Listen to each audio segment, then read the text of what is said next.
depois do almoço, tá? Eu digo que ao final das 2 palestras, eu vou sortear 3 livros, tá? Sobre triagem neonatal, tá? Só para os presentes e os que estiverem acordados na primeira chamada. Não responder imediatamente, perder o livro, tá? Então isso, e pode ser a qualquer momento eu sorteio, hein? A qualquer momento. Então não pode cochilar, viu? Bom, esse texto aí, na realidade, é um texto, você imaginar que eu vou pedir para vocês lerem isso que está escrito aí. Mas, na realidade, isso aqui é um roteiro que eu mandei sobre o que eu vou apresentar hoje, aqui na primeira palestra. Primeira palestra, aspectos laboratoriais da triagem neonatal. Ou seja, eu vou tentar fazer um pouco de histórico de como tudo começou. Eu acho que está comigo o comando. Aspectos laboratoriais, aqui está a minha apresentação, que já foi feita, tá? Eu sou um pediatra de formação e patologista clínico. Então, gosto da clínica e gosto do laboratório. E tenho um curso de gestão. E hoje, na realidade, eu me envolvo muito mais com assuntos administrativos e empresariais do que gostaria. Mas, hoje nós temos um time muito grande, cerca de 60 pessoas, totalmente envolvidos, tá? com erros inatos de metabolismo e triagem neonatal. Para falar de triagem neonatal, eu queria, a princípio, plantar em vocês o conceito de triagem. O que é uma triagem? Tá? Eu representei aqui em vermelho uma população. Uma população qualquer pode ser, digamos assim, a população dos brasileiros. Ou então uma população, como eu assisti aqui no pedaço da aula de triagem pré-natal para doenças infecciosas, podem ser, por exemplo, as gestantes, todas as gestantes do estado de Mato Grosso. Tá? É uma população do sul, não só Mato Grosso do Sul, você me corrigiu a tempo. Mato Grosso do Sul. Bom, essa população, eu tenho como base a população e eu vou ter todas as mulheres do Mato Grosso do Sul. Eu posso escolher agora, dentro das mulheres de Mato Grosso do Sul, a que estão gestantes, porque eu vou fazer uma triagem pré-natal. Tá?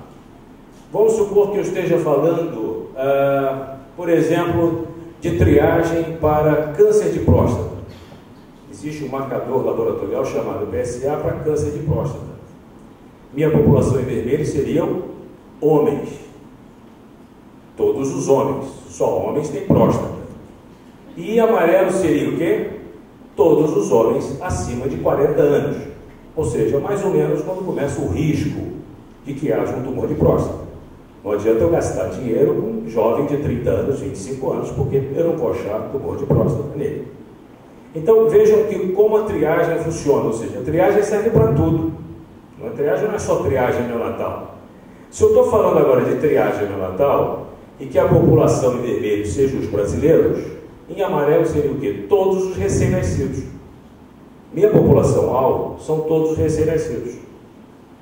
Então, nessa população-alvo, eu vou praticar um teste simples, eficiente e economicamente viável.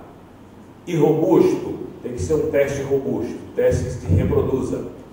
A partir daí, eu vou produzir um processo de triagem no grupo-alvo e vou... Alguma dessas crianças do grupo-alvo, depois da triagem, eu vou chamá-los de grupo suspeito. Mais um conceito aqui interessante aqui. Triagem não tem compromisso com o diagnóstico. Quando eu faço triagem, eu não faço diagnóstico de nada.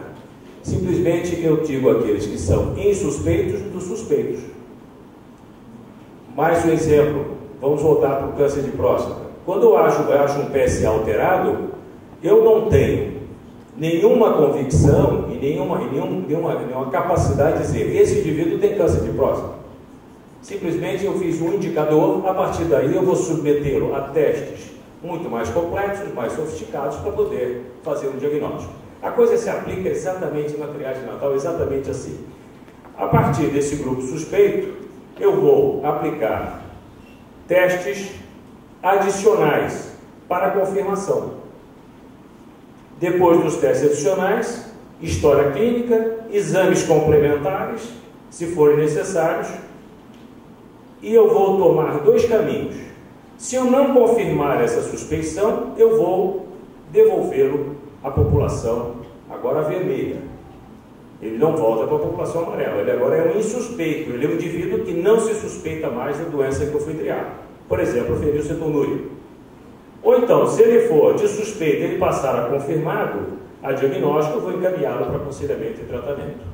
Esse conceito é fundamental para entender o que é triagem, e triagem para tudo. Triagem para tudo.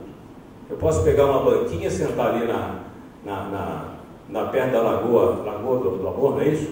Lagoa do Amor, tudo que passa ali, eu colho, faço um testezinho, um furinho no dedo e colho um pouquinho de sangue para ver a glicemia. Eu estou fazendo triagem para diabetes. Então, eu estou pegando todo mundo. Eu acho uma glicemia aumentada, eu não tenho ali, não, você tem diabetes. Não, eu vou encaminhá-lo para o laboratório para fazer testes. O conceito se aplica em todo o processo de triagem. Mas nós estamos falando de triagem neonatal. Eu vim aqui para falar de triagem neonatal, não é para falar de outro tipo de triagem. Então vamos evoluir. Como começou tudo isso? O processo de triagem, em 1934, era colher a urina da criança, colocar num tubinho de ensaio, pingar gotinha de cloreto férrico, e se essa urina ficasse verde escura, eu dizia, esta criança está eliminando ácido fenilpirúvico pela urina. Deve ter alguma coisa esquisita. E se ela percebeu que toda criança que tinha isso tinha um retardo mental severo. Então, o primeiro nome da doença fenilcetonúria foi oligofrenia fenilpirúvica. Nome feio, né? Oligofrenia porque óligo de pequeno, freno de cérebro. Então, cérebro pequeno, ele era um deficiente mental, porque todos eles eram deficientes mentais. Não existia tratamento, não se conhecia o que era. E fenilpirúvica por quê? Porque o cloreto férrico reagia com ácido fenilpirúvico e ficava verde. Então a urina se tornava verde. Então, e essa doença, a primeira doença neurogenética descrita foi por Foley, em 1934, tá, na Noruega, em que ele achou, baseado nesses dois irmãos aqui, olha, dois irmãos portadores de fenilcetonúria, depois ele achou mais 8 casos, e publicou em 1938 o primeiro trabalho relatando oligofrenia fenilpirúvica, que mais tarde veio a receber o nome de fenilcetonúria. Em 53, este inglês, embora trabalhando na Alemanha, tratou pela primeira vez uma criança. Ele pegou o hidrolisado de caseína, extraiu a fenilalanina desse hidrolisado e passou a alimentar uma criança. Essa criança já tinha 3 anos de idade. Certamente ele não evitou o retardo mental, mas ele percebeu uma melhora clínica significativa. Então estava aí o início do tratamento dietoterápico. Tá? Ao mesmo tempo, esse químico descobriu o que acontecia na fenilcetonúria. O que acontecia quando Foley lá desconfiou que essa criança tinha alguma coisa de errado, que eliminava alguma coisa na urina e que dava retardo mental nela. Ele descobriu que na realidade é um aminoácido chamado fenilalanina, que é da dieta, rico no alimento, deve se transformar em tirosina, certo? E aqui é a passagem dessa molécula aqui para essa molécula, o defeito no metabolismo, na química do metabolismo, é que causa todo esse problema.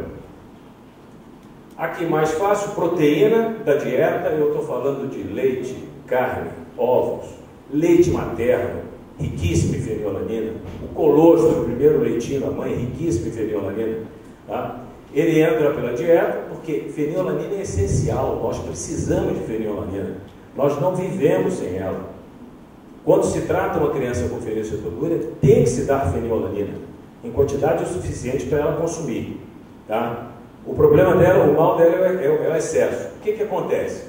A dieta da proteína, a proteína da dieta tem fenilalanina e tem tirosina. Cerca de 60% da fenilalanina se transforma em tirosina, através dessa enzima aqui, que funciona muito bem. A enzima é uma proteína que tem uma ação biológica, ela transforma as coisas. Então ela transforma uma molécula de fenilalanina em tirosina. Se vocês prestarem atenção, é só essa mudança aqui, ó. Só esse oxigênio e hidrogênio aqui já mudou tudo.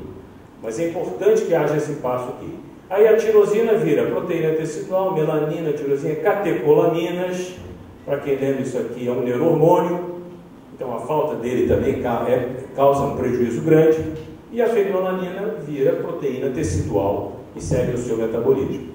Ela é degradada em ácido fenilpirúvico. Olha ele aparecendo outra vez aí. Ele normalmente sai um pouquinho na urina, tá? Agora em grande quantidade foi o que Foley achou. Aqui, um pouquinho mais sofisticado, a via da degradação oxidativa da fenilalanina. A fenilalanina, que precisa de uma ajuda disso aqui, olha, guarda esse nome aqui, BH4, na realidade isso é um cofator, isso ajuda a enzima a funcionar. Então ela deve se transformar em tirosina. A via alternativa, fenilpiruvato, olha aqui ele outra vez, fenilacetato, esses são tóxicos. Esses lesam o cérebro da criança que tem fenilcetonúria e não está fazendo dieta. É impossível falar em triagem neonatal sem falar de Robert Guthrie. Robert Guthrie, até muitos lhe rendem homenagem, dizendo que aquele papelzinho de filtro é o papel de Guthrie. E na realidade ele idealizou isso. Ele era um pediatra e era um microbiologista. Trabalhava em laboratório também. Ele tinha motivações pessoais. Ele tinha um filho deficiente mental. Tá? O filho morreu 2 anos antes dele vir a falecer. E ele tinha uma sobrinha que tinha fenilcetonúria. Então a irmã dele tinha uma menina com fenilcetonúria. Tá? Então ele, envolvido em todo o processo, ele trabalhou 2 anos para desenvolver uma metodologia e implantou um plano piloto na universidade onde ele trabalhava, no estado de Nova York. O primeiro programa de triagem neonatal numa cidade, numa comunidade, para descobrir fenilcetonúria. Como, note bem, lembrem que a partir desde 53 já havia uma proposta de tratamento. Então valia a pena fazer diagnóstico, porque sabia que se você der uma dieta com baixa fenilalanina, você evita que a criança fique lesada, tá? Você evita que essa criança fique com déficit intelectual, tá? É exatamente isso que acontece na fenilcetonúria.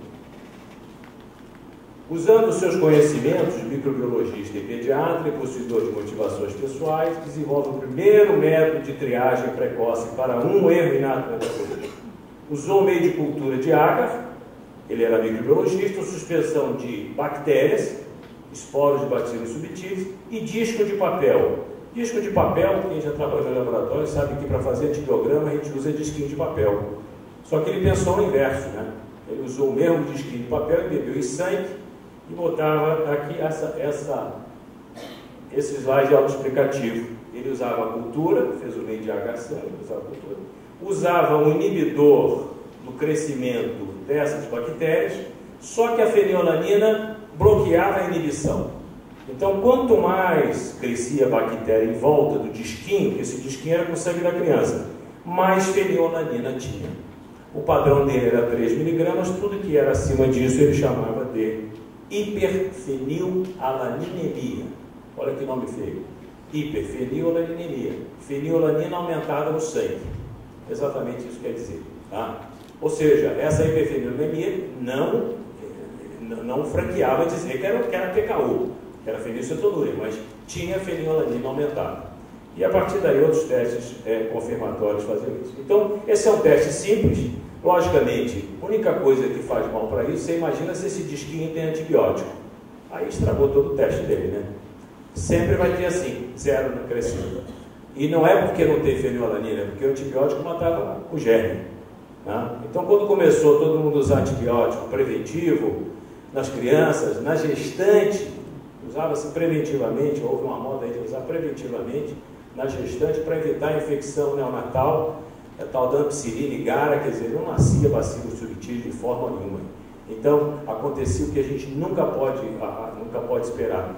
São falsos negativos. O que não se pode ter na triagem é aqui tapinha nas costas, você não tem nada não, e depois a doença aparece. É muito pior isso que você diz, eu acho que você tem, e depois diz, olha, eu me enganei, você não tem. Tá? Então, em triagem, você sempre tem que errar para mais, para convocar mais do que você realmente deveria. Aqui, mostrando como a coisa funcionava, as plaquinhas, onde tem halo grande, tem muita fenilalanina, onde o halo é pequenininho, pouca fenilalanina. Vejam que a coisa depois ficou prática. Com isso, a fenilcetonúria se tornou o padrão ouro. E entendam bem o que é PKU. É a abreviação de fenilketonuria, em inglês. PKU. Então, o PKU, na realidade, é a fenilcetonúria, se tornou um gold standard. É um paradigma, ou seja, para avaliar os demais erros da metabolismo, é o padrão, é o modelo para você estudar todos os demais erros da metabolismo. Porque é o erro da metabolismo mais estudado, certo? Na ciência. Aqui são dois pacientes meus. Esse menino, eu fiz diagnóstico aqui, ele tinha 9 anos de idade. Veja que é um menino bonito, não tem malformação alguma, mas simplesmente ele não fazia dieta 9 anos. Então ele tinha lesado completamente o cérebro. Ele aqui grandão, esse guri tem quase 1,90 m, certo? E aqui uma menina com diagnóstico precoce, vejam. Ele, 12 anos depois, ela, 12 anos depois. Quase uma Missy, né? Essa menina tem hoje 20 e tantos anos, 22 anos. Minha maior paciente tem 25 anos, 26 anos. O tempo passa. Tá? E tem nível superior. Tá? Ela é fisioterapeuta. Tá? Então, mostrando que é possível fazer diagnóstico, é possível tratar, mesmo há 26 anos atrás, quando a gente não tinha, não vou dizer nada, quase nada. Aqui vale a pena relatar que somente cerca de 11 anos depois do SO, no Canadá, usando a mesma matriz do papel filtro de Country, idealizou um teste para hipotireoidismo congênito. Então aqui, ó, não sei se vocês estão vendo bem, são duas crianças, 2 gêmeos. Um é normal, o outro tem hipotireoidismo congênito. Mostrando a diferença, olha, um hipodesenvolvido, normal. Então essa foto é uma foto histórica, mas ela relata que durante 11 anos fenilcetonúria foi a única doença triada no mundo, certo? A única triagem neonatal era com fenilcetonúria e era um erro inato do metabolismo. Guthrie cria um novo conceito que é a coleta, armazenagem e transporte. DBS é a sigla em inglês, Dry Blood Spots. Sangue seco em papel filtro. Coleta simples, transporte simplificado, armazenamento compacto, você pega uma porção de amostras, põe no envelope e despacha. Você pode ter vários analitos, você pode centralizar num laboratório de referência, como é aqui, no laboratório de Mato Grosso do Sul.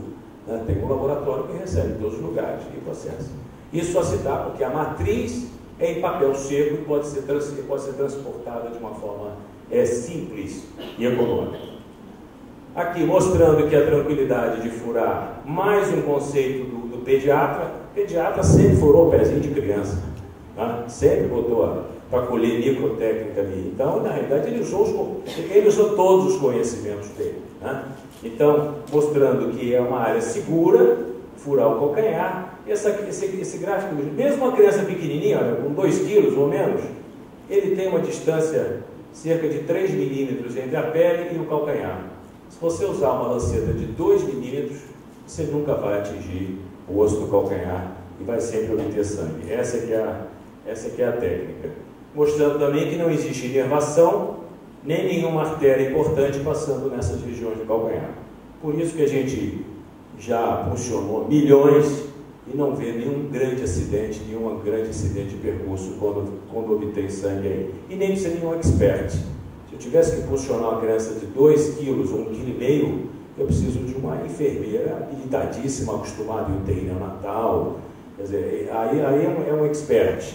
E não poderia nunca ser um programa de saúde pública se eu precisasse de um especialista do lado de cada neném. Então, na realidade, essa tecnologia também facilitou isso. Como se colhe, acho que os senhores já sabem, né? Tem que esperar uma gota. Agora, aquela história que me pergunta, mas só pode ser o sangue do pezinho. Mas não, eu quero sangue. Da onde você vai tirar sangue da criança? A melhor maneira de tirar o sangue da criança sem agredir é o sangue do pezinho, tá? Agora, se você estiver colhendo, funcionando a criança para colher um outro exame, não faz sentido furar o pé também, né? Então, você já pega aquele sanguezinho, olha, desde que não esteja anticoagulante, você boteja em cima do papel filtro e resolveu do mesmo jeito, tá? Então, esse aqui é um conceito interessante. mostrando que sempre tem que haver esse critério de rejeição. Não esqueçam que tudo que o laboratório recebe é um papelzinho bebido em sangue, e a partir daí ele tem que dar uma informação, e essa informação é suspeito ou não de ter tal doença. Então é muito importante. Se você não tiver uma coleta de qualidade, você certamente não pode fornecer um resultado de qualidade. O laboratório é um fornecedor de informações. Ele precisa só de material biológico para fazer isso. Tá? É só o que a gente faz. Gera informação. Então, esses são os critérios, tem que estar sempre a amostra. Se vocês procurarem no site aqui, ó, no site do DLE, vocês podem baixar isso e imprimir isso aí, tá? Em colorido, e colar lá no versário, onde cole, para vocês saberem o que pode mandar e o que não pode mandar para frente. Aqui, mostrando, isso na prática é importante. Eu acho que eu sei que a plateia é bastante heterogênea, e ainda tem pessoas até encarregadas por coletas. E vejam aqui como é importante inspecionar a amostra que chega. Essas 3 amostras, no mesmo papel de filtro, estão em várias. Essa aqui, o que aconteceu? O indivíduo colocou pouco sangue e a amostra não embebeu o filtro o suficiente para sair do outro lado. Significa o quê? Eu estou colhendo aqui, a amostra é insuficiente. Pelo outro lado, estava tudo igualzinho. Você olha o verso e vê se o sangue embebeu a malha de papel a ponto de saturá-la totalmente. Aí você tem certeza que ao picotar ali você tem uma quantidade equivalente de plasma ou de soro homogêneo. Mostrando aqui, olha, neste caso aqui, ó, você simplesmente ou caiu álcool aqui, ou aconteceu memórias, alguma coisa. Então você simplesmente descarta. Quer dizer, não significa que você tenha que perder toda a amostra. Você tem que selecionar até o que você vai funcionar na amostra de papel.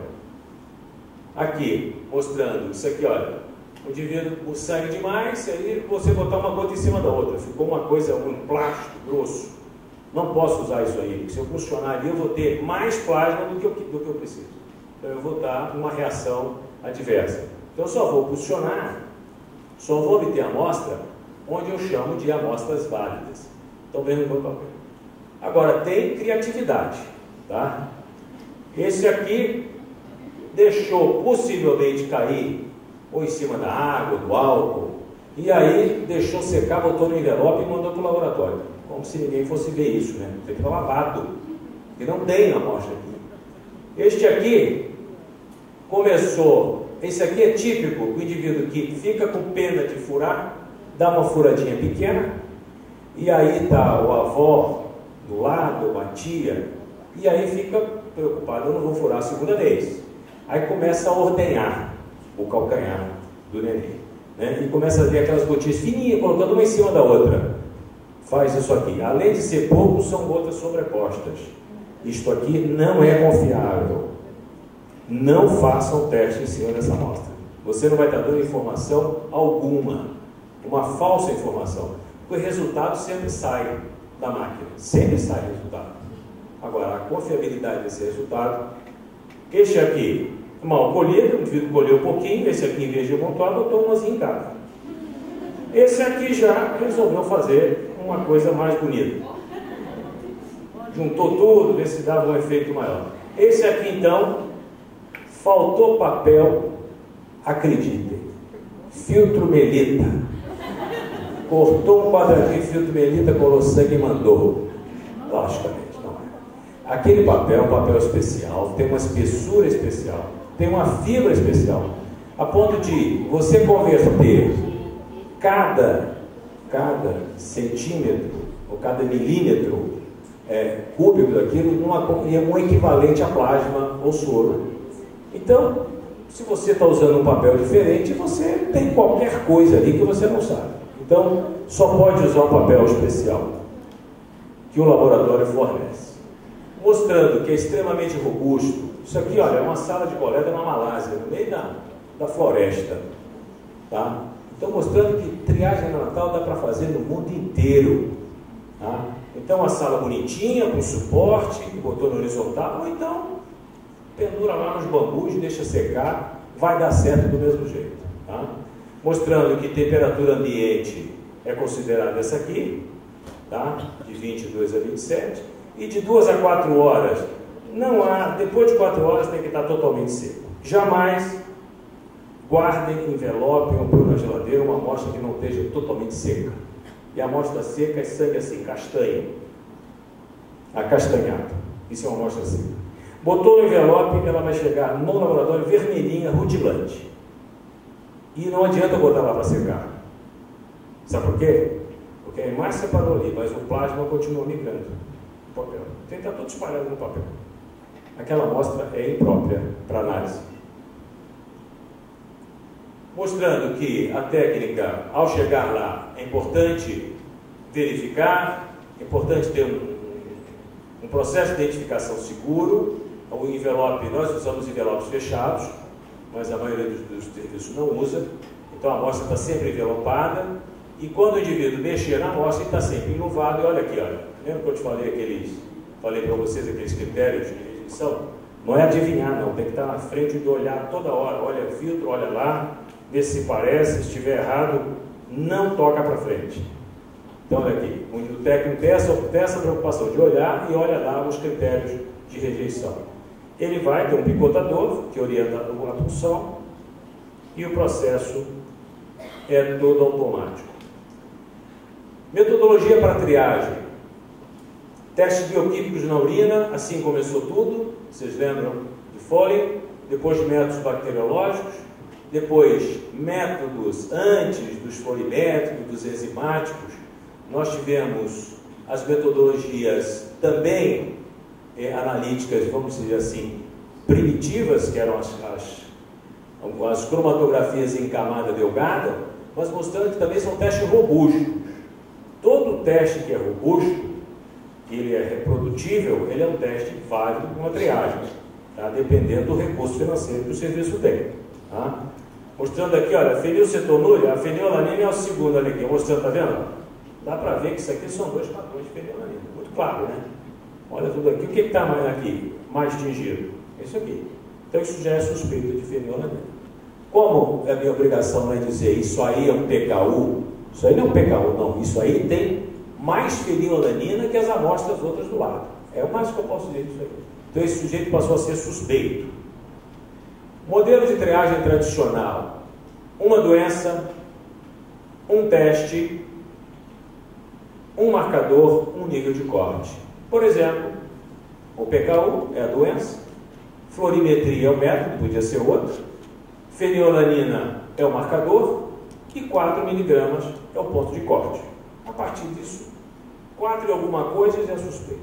Alguns usam 3,5, tá? Alguns usam um sinal de alerta, quer dizer, 3,5 já reconvoca, mas isso depende de serviço para serviço e cada um estabelece o seu ponto de corte de acordo com a sua população. Mas isso é quase que um padrão, esse valor aqui. Evolução tecnológica da investigação laboratorial. Aí primeiro, os testes bioquímicos. Hoje um laboratório, como é que se diferencia daquela moça olhando a plaquinha de bactéria? Hoje um laboratório de triagem é assim, cheio de computador, cheio de tecnologia.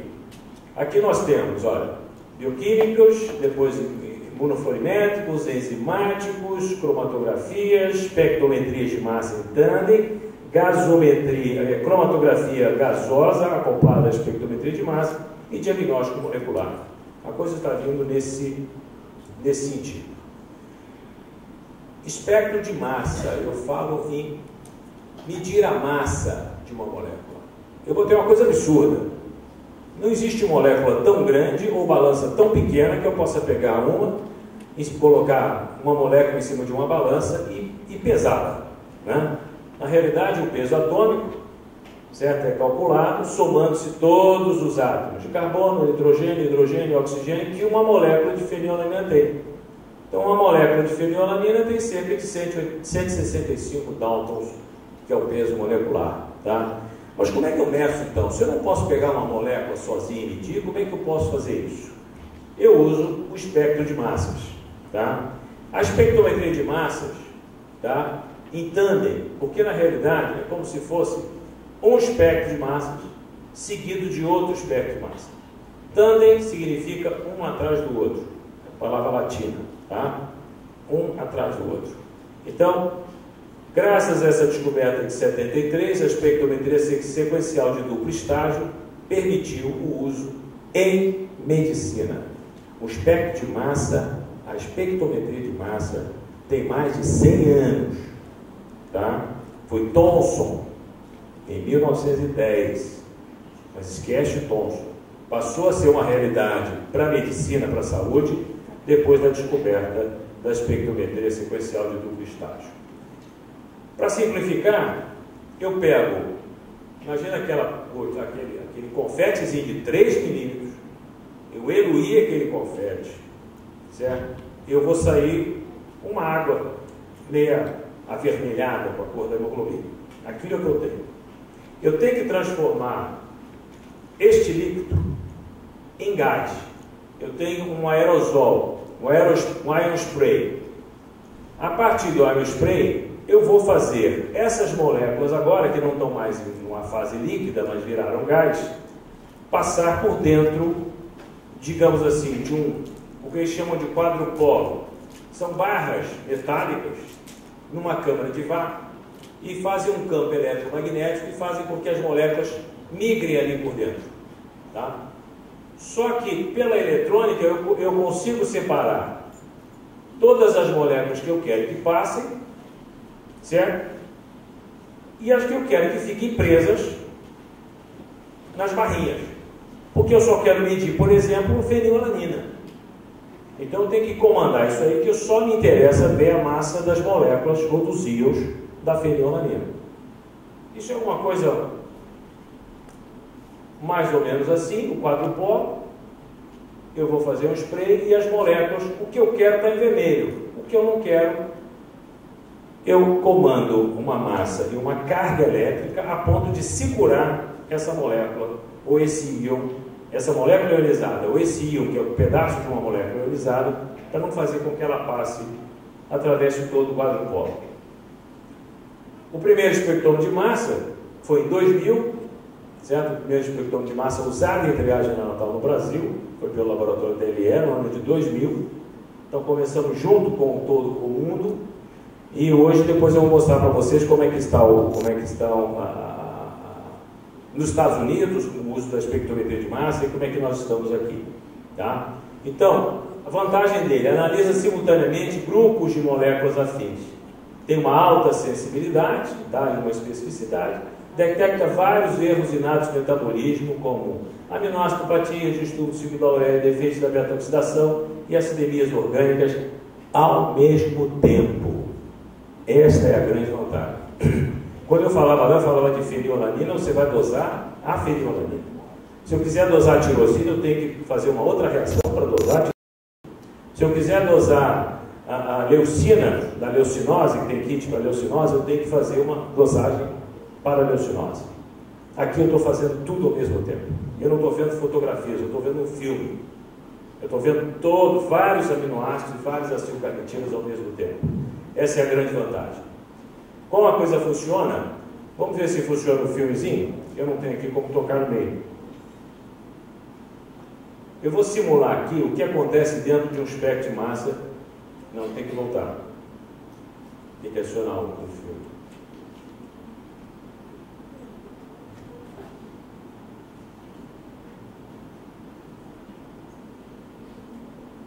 Não dá para puxar automático não, né? Dá para aumentar um pouquinho. Como funciona? A molécula de fenilalanina, em que eu associei um radical butírico, só para efeito de técnica, eu fiz com que ela passasse na primeira câmara, eu vou bombardear ela agora, eu vou fragmentar ela, o computador já enxergou o peso desse fragmento aqui, já identificou que isso aqui é uma molécula de fenilalanina, ele já sabe nesse momento. Está no quadrupolo. Isso aqui eu não quero que migre. Isso aqui eu vou contar. Então eu identifico e conto ao mesmo tempo. Aí podia ser fenilalanina, metionina, leucina, isoleucina, valina, vários aminoácidos ao mesmo tempo, porque eu defini a carga-massa de cada um. Essa é a grande vantagem dessa ferramenta, tá? As acilcarnitinas também, eu coloquei os padrões de acilcarnitina e a partir daí eu vou medir várias acilcarnitinas ao mesmo tempo. vocês vão de me perguntar, alguém que trabalha, mas como é que eu vou saber a quantidade, se eu não sei o que eu coloquei ali dentro, a quantidade de fenilalanina que eu coloquei ali dentro? É uma pergunta. Eu vou adivinhar. Como é que eu vou saber a quantidade? Ele vai contar, mas contar em referência a quê? Eu coloquei junto com essa amostra do paciente uma quantidade conhecida de fenilalanina, eu sei quanto eu coloquei, marcada, com alguns, acreditem, nêutrons a mais. Uma unidade de massa atômica a mais. Tá? Normalmente eu trabalho com 3 deutérios ou 5 deutérios. A partir daí eu sei qual é a molécula de fenilalanina do meu padrão, qual é a molécula de fenilalanina do paciente.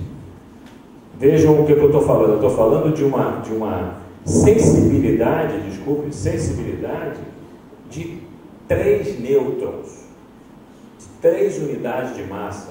É algo assim inimaginável até a descoberta dessa ferramenta. Por isso essa sensibilidade, essa especificidade. Triagem neonatal por espectrometria de massa. Olha a diferença, senhores. Muitas doenças, um único teste, múltiplos marcadores, diversos níveis de corte. Então, não mais uma doença, mas um grupo de erros inatos no metabolismo. O teste é a espectrometria de massas em tandem. Os marcadores são um pool de aminoácidos e um pool de acilcarnitinas, por isso N. E o nível de corte, evidentemente, um para cada nível, tá? N. Então, essa aqui é a reação que eu queria mostrar para vocês. Com isso, a evolução do painel de triagem neonatal a partir da década de 80, várias doenças infecciosas, vocês assistiram a aula de manhã, algumas doenças endocrinológicas, 2, outras, hemoglobina, fibrose cística, diabetes tipo 1, surdez de origem genética e principalmente a evolução dos erros inatos no metabolismo. Eu tenho as clássicas, fenilcetonúria, galactosemia, D6D6PD, biotinidase. E tenho as que são investigadas por espectrometria de massas em tandem, que aí eu estou falando de um grupo de defeitos da beta-oxidação, um grupo de aminoácidopatias, um grupo de acidemias, um grupo de defeitos de ciclo da ureia. E vem aí um grupo de doenças lisossomáticas de depósito. Então vejam que a coisa não para por aí. Então, de um salto de 1 a 1, eu passo a ter aqui pelo menos 26 doenças ao mesmo tempo. Então esse é o grande salto da espectrometria de massa. O que nos entrega a espectrometria de massa? É isso aqui, ó, esses rabiscos aqui, que nada mais são, não sei se vocês estão vendo, não sei se está nítido, nada mais são, olha aqui, ó, fenilalanina, está D5 aqui, né, ou D3, D5. Então essa aqui, olha, é a fenilalanina mais do paciente. Ela tem mais quantidade que a do paciente. A tirosina, está aqui, tirosina do paciente, fenilalanina e tirosina. Só um pouquinho mais baixo que a tirosina. A tirosina marcada está aqui. Tá? Esse é o espectro de massa. De uma criança normal. Vamos ver se a gente entende agora o que é. Olha o espectro de massa de uma criança com fenilcetonúria. Mas assim, peraí, você disse que triagem não dá para dizer que é doença. Eu estou afirmando com isso aí que é fenilcetonúria, com um único exame.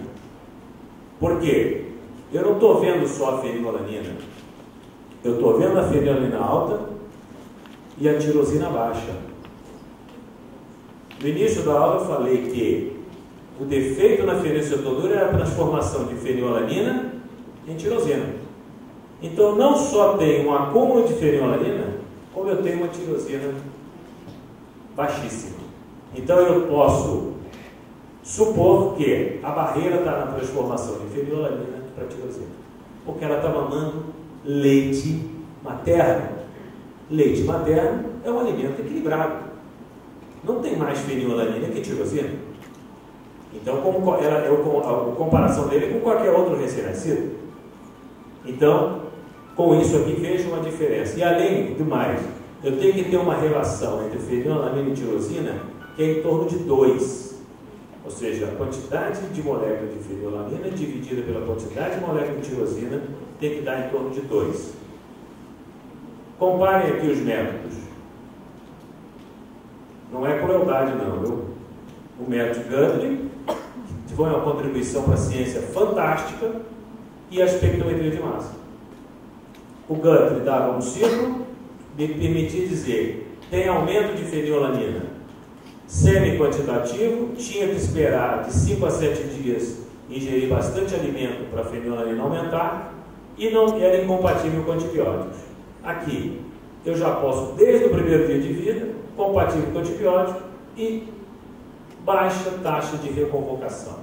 Ou seja, eu tenho uma certeza muito grande que isso se trata de uma fenilcetonuria. Outra criança aqui, olha, recém-nado com PKU clássico, 16 miligramas, tirosina 1,4. Olha a relação. É isso dividido por isso. Eu não falei que é em torno de 2? Está 1,4, está 11, super alterado. Olha, senhores, se vocês me tapassem isso aqui com papel, eu diria, isso aqui é uma fenilcetonuria. Entenderam? Essa relação é tão ou mais importante que isso aqui. Essa relação diz quantas moléculas de fenilalanina eu estou convertendo em tirosina. Recém-nato com outra doença, olha aqui, ó. Não é só de PKU que eu estou falando, eu estou falando aqui de leucinose, doença do xarope de bolo. Olha a leucina e leucina. Tá? Olha a valina.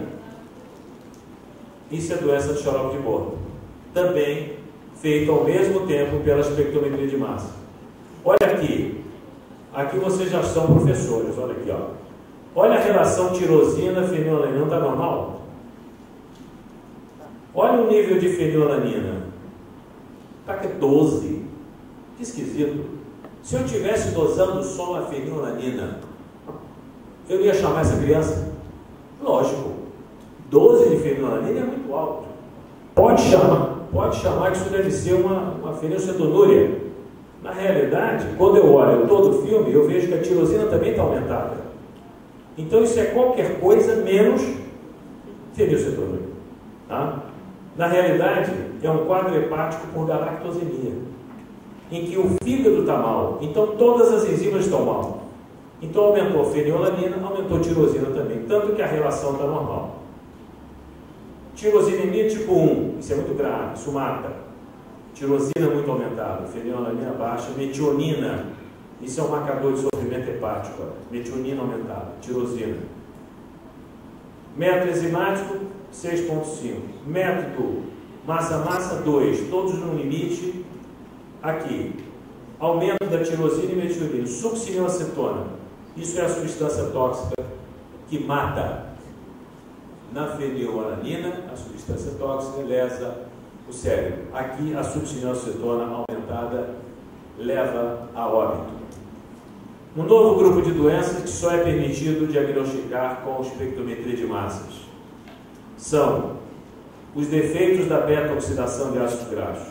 Quem lembra disso aqui? Isso aqui é uma célula hepática, desculpe, isso aqui são mitocôndrias. São as geradoras de energia da célula. São as usinas de energia. Então, os ácidos graxos, que são os ácidos gordos, eles são quebrados dentro dessas usinas das mitocôndrias para gerar ATP, que é energia. O espectro da acilcarnitina é assim. Nós temos, quase não aparecem, só os marcadores. Vocês repararem aqui são marcadores. Apenas as acilcarnitinas de cadeia longa, C16, C18, porque o leite materno é riquíssimo de C16 e C18. Todas tendem a acetilcarnitina, porque isso aqui vai por, se vocês recordam isso, para o ciclo de Krebs, para produzir energia, produzir ATP. Assim funciona o mecanismo dentro da mitocôndria, e aqui estão as enzimas. Como eu falei da fenilalanina hidroxilase, eu tenho que falar das enzimas do ciclo da beta-oxidação, que são principalmente a MCAD. Quem já ouviu falar em MCAD? Deficiência de MCAD. Essa doença, quem já ouviu falar? Alguém já ouviu falar? Eu já pedi o exame? MCAD. MCAD é uma doença tão frequente quanto a fenilcetonúria, tão frequente quanto, facílimo de diagnóstico e baratíssimo de tratar, mas pode matar 1/4 das crianças na primeira crise. Isso ocorre nos 6 primeiros meses de vida. Tá? Então, é uma doença gravíssima, pode matar, é fácil de tratar. Tá? Por isso, os americanos consideram ela a doença mais importante para a triagem neonatal no país deles. Tá? E é uma lástima que a gente nem conhece aqui. Tá? Mas só pode ser feito por espectrometria de massas. Aqui, a MCAD, por quê? Isso aqui tem a ver com as cadeias. As enzimas atuam nas cadeias de quebra das gorduras. SCAD é de short, pequena, MCAD é de medium, large e very large. O processo é o mesmo. Na beta-oxidação em jejum, acontece isso, olha. Beta-oxidação é a quebra da gordura para produzir energia. Normalmente é assim, ó, no jejum. Aquela reservazinha de gordura que a gente tem no subcutâneo, tá? Todos nós temos. O ser humano é programado para armazenar as gordurinhas, assim que sobra. Quando falta glicose, ele manda a gordura para o sangue. A gordura vai para o fígado, sofre beta-oxidação, vai para o coração, para músculo cardíaco, músculo esquelético, não vai para o cérebro. O cérebro não consome gordura. O cérebro só consome glicose ou um derivado do metabolismo chamado um corpo cetônico. Então, não adianta liberar a gordura porque o cérebro continua precisando de energia. Precisa passar pelo fígado, fazer beta-oxidação, criar corpos cetônicos. E o corpo cetônico vai nutrir o cérebro. Vamos ver o que é que acontece quando existe um bloqueio dessa enzima. A gordura vai para o sangue, acumula no fígado, acumula no coração, acumula no músculo esquelético e não chega nada aqui. Porque está bloqueado, não produz corpos cetônicos. Com isso, sofre o fígado, sofre o coração com arritmia, sofre o músculo com fraqueza, hipotonia, dor muscular, sofre principalmente o cérebro com letargia, coma, convulsão, ataxia e não raramente a morte. Já ouviram falar de morte súbita do recém-nascido? Aquele neném, bonitão, 3 meses de idade, 4, 5 meses de idade. Não é a única causa, mas é uma das grandes causas de morte súbita do recém-nascido. Por quê? Vão perguntar, mas por que o bebê não morreu logo no início e vai morrer com 6 meses? É quando a mãe para de dar mamada noturna. Porque até então a mãe está amamentando a cada 2 horas e meia, a cada 3 horas. O neném está recebendo glicose sempre, porque a lactose se divide em galactose e glicose. Então a glicose está sempre alimentando o cérebro do bebê. Quando ele entra em jejum, ele vai chamar a gordura para quebrar a gordura. Quando ele chama a gordura, ele percebe que ele não tem enzima. E aí ele não se nutre. Tá? É uma doença fácil de diagnosticar, logo nascer, fácil de tratar. Ou seja, imagine, se eu der glicose para essa criança à noite, ela não vai morrer nunca, não vai sentir nunca nada. Vai ser uma pessoa normal. Ela só tem quando tem em crise, ou então quando tem um quadro febril, quando tem uma infecção, em que precisa de mais glicose no cérebro, precisa de mais energia, ele falta. Pra vocês terem uma ideia, é tão fácil tratar isso como se uma criança, se uma mãe que sabe que o neném tem isso, ela quando quiser te mamar, porque também vai ficar amamentando sempre o filho de 3 em 3 horas. Quando ela quiser suprimir a mamada noturna, ela tem que dar uma mamadeira com maisena crua. Coisa, maisena, que remédio caro, né? Mas tem mais caro, viu? Se quiser comprar na farmácia, tem alguma coisa parecida com maisena que é muito cara. Mas maisena resolve a situação. Quer dizer, serve para tratar mesmo pessoas com baixa condição financeira. Por que a maisena? Crua. Se você cozer a maisena, estragou o remédio. Por quê? A maisena é glicose agrupada, que na realidade é o amido. Como ela está crua, ela é indigesta, ela vai quebrando devagarinho a noite toda. Então o neném vai recebendo glicose a noite toda. Acabou. E o neném não vai ter problema nenhum. Então vejam por que isso é considerado uma doença grave, mas banal de se tratar. Viu? Vejam só a quantidade de doenças que eu posso investigar com a espectrometria de massa. Defeitos de beta-oxidação e aciduras orgânicas. É um outro grupo que vocês vão ser apresentados na próxima aula, fantástico de doenças. Ninguém sabe, isso aqui é de uma importância enorme. Tá? Elas juntas respondem por muita morte dos recém-nascidos no berçário, e que ninguém sabe do que se trata. Introdução de técnicas de biologia molecular, vocês vão ver aqui o que você tem de mais moderno, certo? Esse aqui são capilares, este aqui é um tempo real, PCR em tempo real, e este aqui é a última novidade, Ion Torrent. Nós estamos introduzindo hoje, isso aqui hoje que eu falo, este mês, estamos validando já os primeiros testes em Ion Torrent, que é sequenciador de última geração, tá? Para fazer molecular, para erros inatos no metabolismo. Técnicas moleculares em triagem neonatal ganham novas perspectivas. Primeiro, a confirmação molecular das condições triadas pelos métodos convencionais. Vocês já sabem, possivelmente foi dito hoje de manhã, que existe a fase 4 hoje já. E a fase 4 está diretamente ligada à implantação de confirmatórios moleculares. Então, nós estamos nos preparando para oferecer isso a baixo custo, que hoje é uma fortuna, hoje é inviável.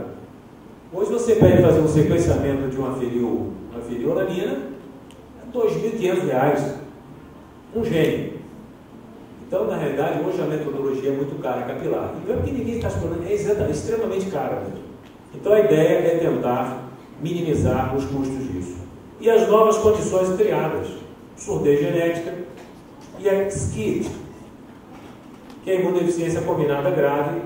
Eu já sei que existe até uma nova técnica sendo evoluída aí, que não seja biologia molecular. Mas hoje no mundo, a triagem para SCID é por biologia molecular. SCID é imunodeficiência, viu?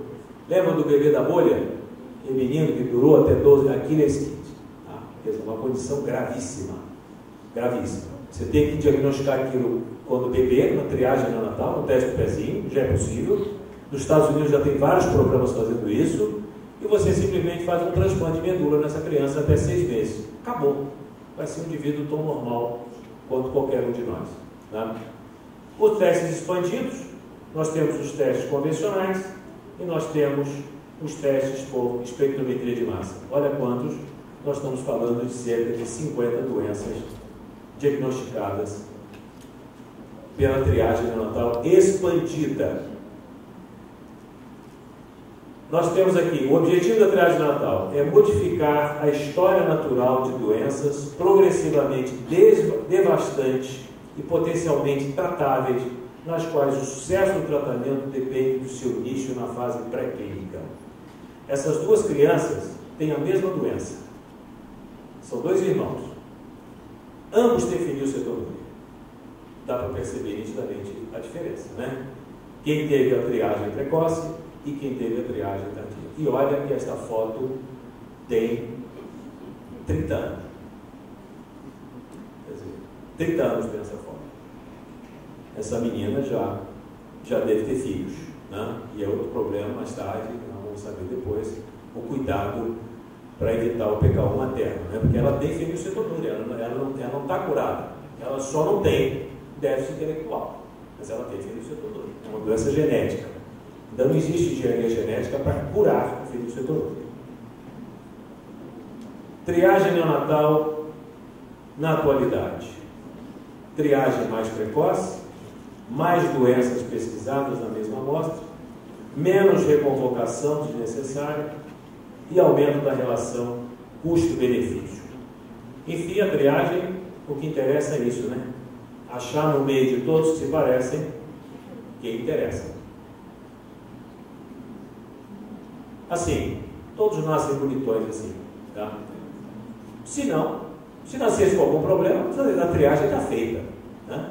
Se a criança nasce com uma malformação, alguma coisa, um facies, a triagem está feita ali, não precisa fazer triagem, vamos já para o diagnóstico, vamos já para exames complementares.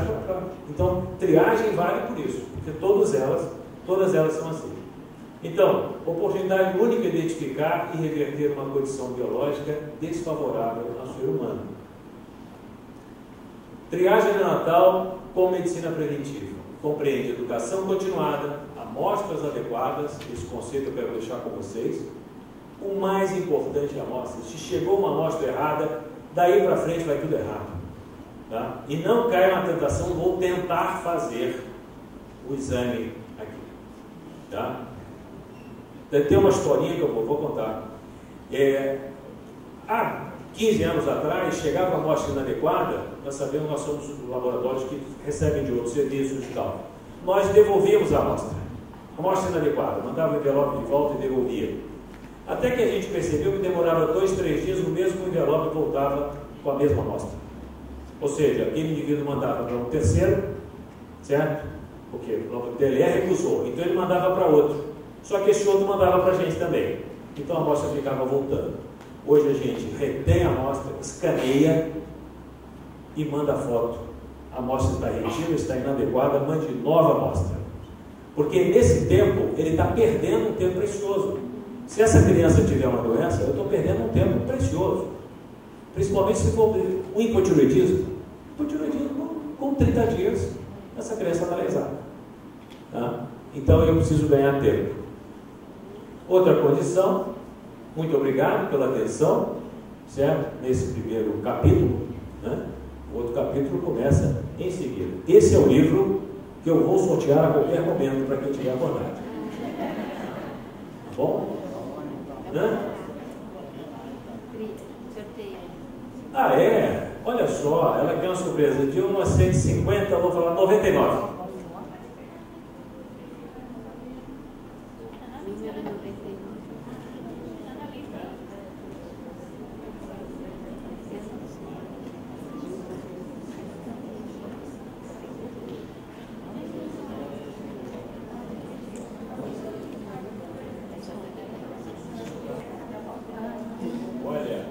Olha que honra. 99. Eu falei. Camila Bezerra. Quem é Camila Bezerra? Opa! Na primeira chamada ganhou o livro.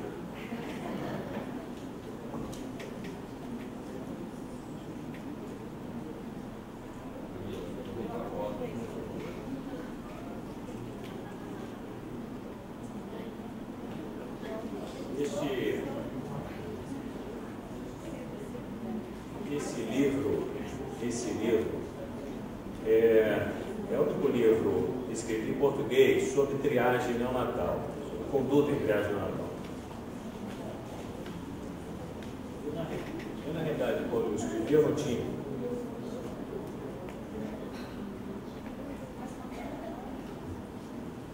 Eles estão perguntando, quer que eu continue? Vou continuar, direto. Sim, eu concluo. Esse livro, na realidade, esse livro é um livro didático, é um livro que é vendido nas livrarias de saúde. A finalidade, desde o início, foi que esse livro, eu mudei minha vida depois que escrevi esse livro, tá? Me tornei um milionário, um best-seller. Na realidade, esse livro superou as expectativas em termos de quantidade. Ele não é a segunda edição, é a segunda reimpressão. Para vocês terem uma ideia, cada impressão 2.000 unidades. Então eu já encontrei esse livro sendo comprado em Angola, em Moçambique, em todos os lugares que falam português, que tem acesso, não tem acesso, e não dominam a língua inglesa para estudar. Isso foi, na realidade, uma ferramenta muito importante, que eu nem imaginava que ia atingir tamanha importância. É um livro, primeiro conceito que eu falei para a Rúbio, esse livro tem que ser barato. É um livro de bolso, para botar no bolso, chegou um exame alterado, deixa eu ver a dica, o que eu faço depois que o exame é alterado. E já fala em espectrometria de massa, já fala em todas as doenças. Tá? Essa é a finalidade. Quem não for sorteado hoje, entra no site da Rúbio e está lá, ou livraria, tá lá. É realmente barato, pelo menos, e se for caro, por favor, me mandem um e-mail, porque estão superfaturando, viu?